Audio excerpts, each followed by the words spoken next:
The moment the words left the podium, the room went silent. Not because people didn't understand what was being said, but because they did. In a world where most leaders measure every sentence carefully, one voice had just challenged the most powerful country on earth, openly, calmly, and on the global stage. What happened next revealed something deeper than a single speech. It exposed a growing fracture in the international system.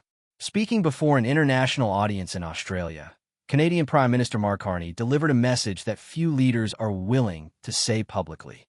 He suggested that recent military actions taken by the United States and Israel against Iran had occurred without meaningful consultation with key allies or engagement through the United Nations. For Canada and many other partners, that raised a difficult question. If long-standing alliances are built on cooperation and trust, what happens when major decisions are made alone? Carney's tone was measured, but the implications were unmistakable. He emphasized that the international system was designed to prevent exactly this kind of breakdown. Over decades, institutions like the United Nations and the International Atomic Energy Agency were created to manage crises, enforce rules, and maintain stability. Yet despite years of diplomatic efforts and sanctions frameworks, tensions surrounding Iran's nuclear program have continued to escalate. At the same time, Carney made it clear that Canada condemns attacks on civilians and civilian infrastructure anywhere in the Middle East. His message was not about choosing sides in conflict. It was about defending the principle that international actions should respect global rules and avoid further escalation. And then he asked the question quietly hanging in the air: where does the world go from here? That question matters more than it might seem, because Carney was not only addressing a single crisis. He was describing a larger shift that many analysts believe is reshaping global politics.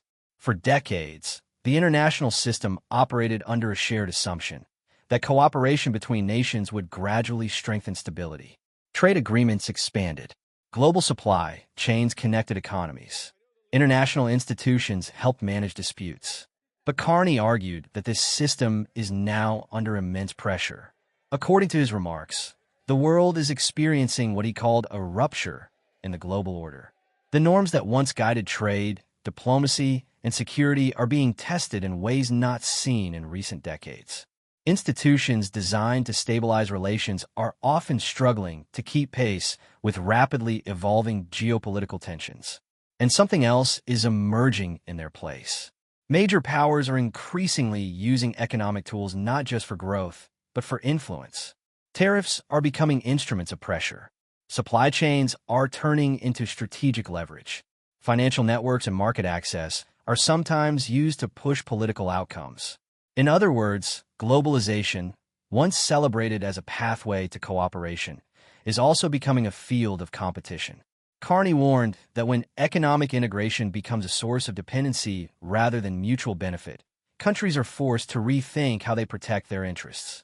Because when the system meant to safeguard cooperation begins to weaken, nations start searching for new ways to secure stability. His argument was simple but powerful. No country can rely entirely on a system that may not protect it when pressures rise. And that realization is beginning to reshape global strategy. At one point in his remarks, Carney referred to a concern he had previously raised in international discussions, including at economic forums like Davos. Nations, he said, cannot continue believing in the promise of equal benefit through integration if the same integration becomes a tool of subordination. That line captured the attention of many observers, because it hinted at a growing debate inside global politics, whether the structures built over the last half-century are evolving or unraveling. Then came the moment everyone in the room recognized. Without initially naming any specific leader, Carney described a strategy increasingly discussed in diplomatic circles: the use of tariffs, market access, and economic dominance as a form of political leverage. In this model, trade relationships are no longer only about economics. They can also influence policies, regulations, and political decisions in other countries. It is a strategy that some governments see as effective in the short term. But Carney suggested there may be long-term consequences. Because when countries feel pressured rather than partnered, they begin looking for alternatives. They diversify trade routes. They develop new alliances. They reduce reliance on any single economic power.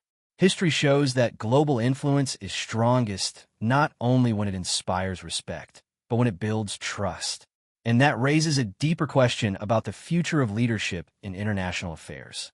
Some analysts argue that power built purely on fear rarely lasts.